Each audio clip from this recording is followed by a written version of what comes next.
we talk with industry experts dedicated to shaping unforgettable experiences. Whether you're planning, supporting, or attending, we're here to bring you insight, innovation, and inspiration for your next festival. I'm your host, David Sauers, and today we're recording from the 2025 Southeast Festival and Events Association Conference in Chattanooga, Tennessee.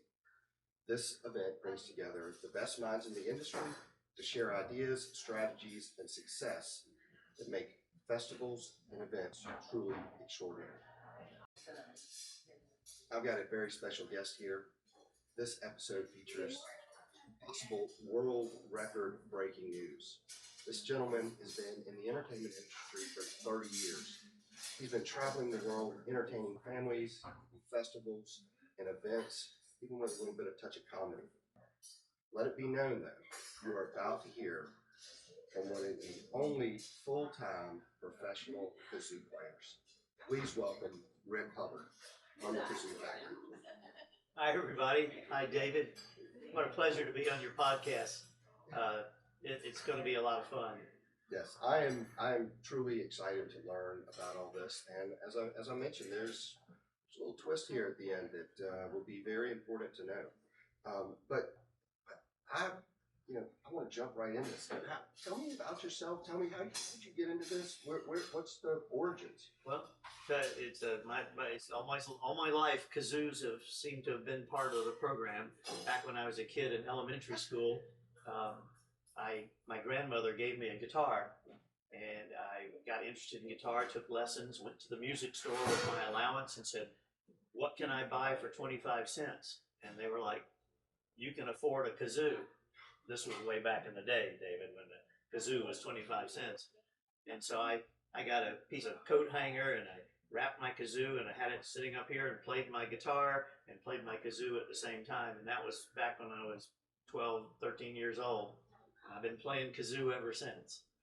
Wow, that's amazing. So now you actually have a factory in Beaufort. I know that you're fairly close to me. You live in Hilton Head, but you have your store, and I guess they manufacture or they sell the kazoos there in Beaufort. Yeah, absolutely. So I started, when I started doing my family entertainment shows way back in 1987, I started playing around Hilton Head and the areas around this low country, and I thought it would be fun to hand out kazoos to everybody. So I went to a music store and bought a bunch of kazoos. Then I needed more, so I went to a distributor and bought even more kazoos. And then I finally went direct to the manufacturer, and I was buying 50,000 kazoos a year for my festival events. Wow. And ultimately, the owner of the factory came to me and said, "I'm about to sell the factory to send my daughter to college." And I bought the kazoo factory, and we moved it to Beaufort, South Carolina. And we named it Kazooby Kazoos. Kazooby is a word that I made up for my show. I said, "We're going to have a Kazooby time tonight." Kazooby means exceptional, it means fun, it means involving everyone. So Kazooby is exceptional fun involving everyone. So we thought that'd be a good name for the kazoo factory because kazoos are exceptional, they're fun, and anybody can do it. Wow, that's amazing. I love hearing all these stories and these journeys that people have taken and the way that things just have evolved from the humble beginnings. And I understand. So we're going to try to break the world record for most kazoos at one time. Please tell us about this. The Guinness Book of World Records is coming. So where is this happening? How is this happening? What are we doing? I've put together a lot of big kazoo bands. I've been asked to lead.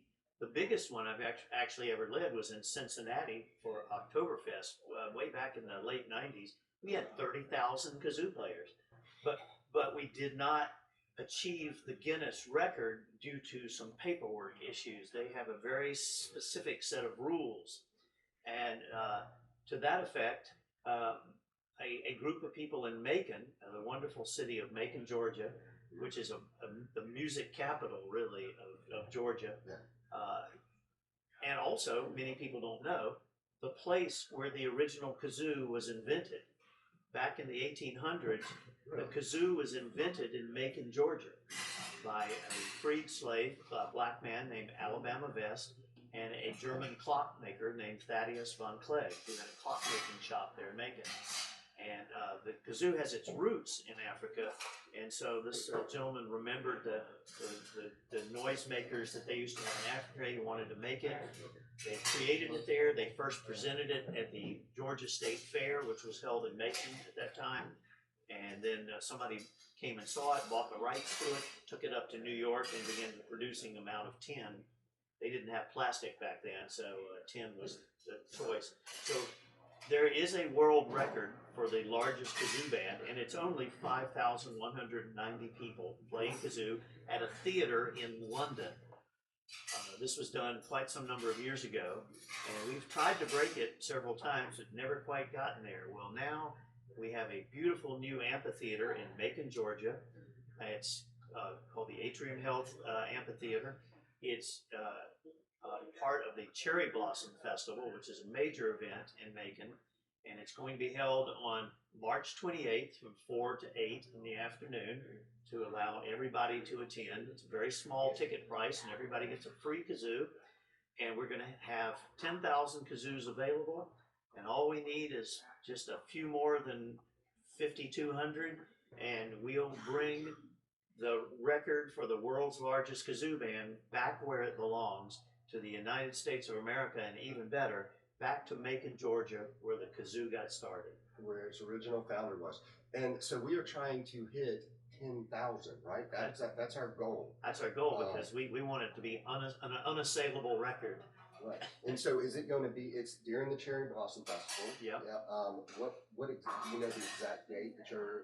Yeah, it's March 28th. It's okay. a Friday evening, and the Cherry Blossom Festival actually starts on the 23rd with a big parade, and I'm actually coming to town, and I'll be in Macon that whole week doing some special appearances and promotional events, and teaching people how to play kazoo and getting them all warmed up and ready. And we have the official Guinness adjudicator will be flying in. We're flying him in from New York to be on site.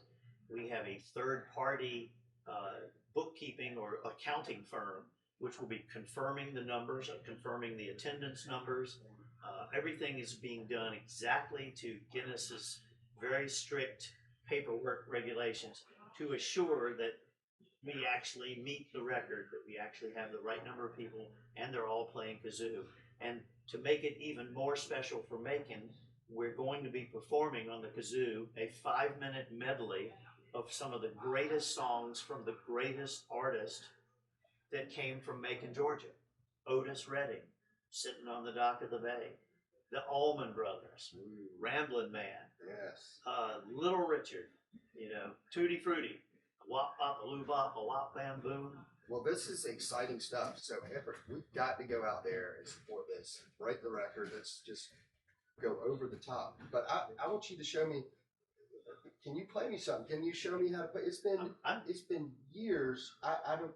Maybe as a kid. Well, David, I went to a lot of trouble here at Kazooby Kazoos. We make 14 different colors of plastic, and we imprint them, and I was able to find the perfect kazoo for you. It's purple and gold, your official colors. There you go. Thank you, Rick. And This is amazing. It's your own brand new kazoo to keep. If you decide to come to Macon, you can bring it, play it in the show. I will have to. So how do we? So what you're going to do with the kazoo, you always hum through the big end. So find the big end. Okay.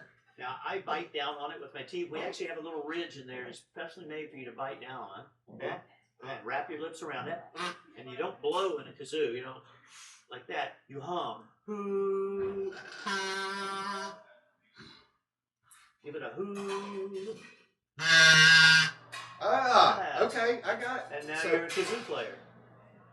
The sound comes out of the top because the kazoo is in a family of musical instruments. It is a musical instrument.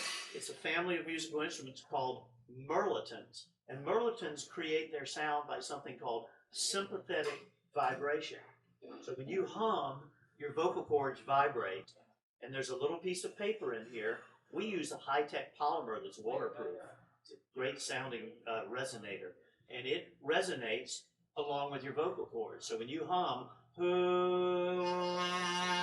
it causes that to vibrate and amplify.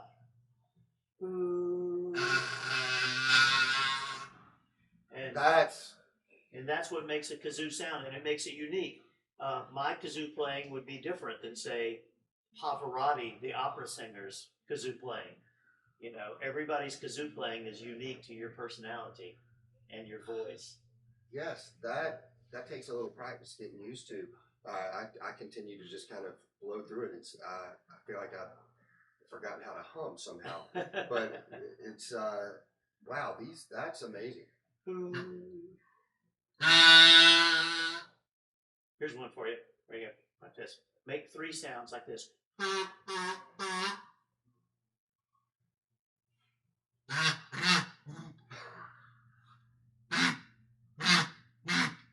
Perfect. Now, I'm getting there. now, I'm getting there. I now, sound like a, if you can a do frog. that, eventually you can do the rest of the song. It sounds like this.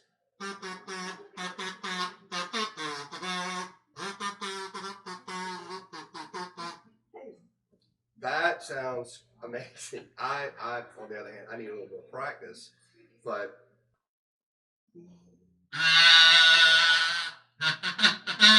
There you go. I'm getting it. I'm doing a little better, I think. But yeah, this is fascinating. It is so fascinating. So besides the Cherry Blossom Festival, are you going to be at any other festivals that you might want to Yeah, talk about? you know, I go around, play at a lot of festivals. I have a family-oriented show where kids get to come up on stage and participate, and everybody gets a kazoo for the grand finale. I also go around and put on big kazoo bands. I actually have a 1,000-person kazoo band coming up in the wonderful town of Mooresville, North Carolina, for their Mooresville Day Festival coming up in March. And so I'm just going to be on stage. We're going to hand out 1,000 kazoos, and we're going to have the whole community come together. That's the wonderful thing about the kazoo. Young, old, from every culture, everybody can play a kazoo. It's an American instrument. Very few instruments invented in America, but kazoos were invented here in the USA. And in Georgia. And right here in Georgia. So I go all over the Southeast and perform at festivals and special events at theaters, and everybody gets a free kazoo. I like to tell people, kazoos make a nice noise. You're going to give one to your kids. That's a $3 value kazoo right there. Give it to your kid for free. But I do like to warn you, I charge $50 to take it back. I bet. I bet. So, listen, one more time, I do want you to go ahead but how do people find you? You know, tell us your website. Well, you can buy kazoos at kazoos.com. And you can learn all about our kazoo factory. We have a factory at Kazoo Museum and a factory tour, and that's at thekazoofactory.com, thekazoofactory.com. You can purchase kazoos at kazoos.com, and my shows are at kazooby.com, okay, where you can learn about my shows, and that's the whole kazoo universe for me. So that's where they would book you to come to the festival with the Kazoo. Yeah. Okay. Great. So I love what I do. I've had a blessed life of being able to be America's only full-time professional kazoo player. People pay me to play kazoo. I mean, what more can you not love about that? Doing what you love. If I could do that, right. Anybody can do anything. So, lastly, I always like to ask something. Is there anybody that you are grateful to that's helped you along this journey that really may not know that they were an impact in your life? Well, going back to my original story, I would not be here today if my grandmother had not sent me a guitar. And I was in the 6th grade, and they came around to the classrooms with clarinets and trombones and things like that and said, you can join the band and learn to play a musical instrument. And I took one look at the clarinet, and this was the 60s for me. I was like, I want to be in a rock and roll band like the Beatles and the Rolling Stones, And so I was like, I don't want to play a clarinet, so I opted out of joining the band. She heard about that, sent a guitar down, and said, you have to have music in your life. Music in your life is very important, whether it's listening to music, performing music, singing in the church choir, something, you need to have some music in your life. And so she sent me the guitar, and that's where my musical career started. So I wouldn't be here without my grandma. you never know that turning point in your life and the path that it leads you down. And what an incredible story. And please, again, let's get out to Macon to break the world record. We need your support. We need you there. But thank you for being on the show. I loved it. And my audience, please thank you for tuning into this episode of Elevated Eventure. We appreciate you taking the time to listen, and we hope that we have provided some valuable insight and exposure for this soon-to-be well-organized world record-holding event at the Cherry Blossom Festival, led by Rick here. And if you've enjoyed this episode, please like, follow, or subscribe to help us continue showcasing incredible events and the people behind the scenes. Your support allows us to amplify our guest voices and bring more festivals into the spotlight. Thank you again for joining us. See you next time.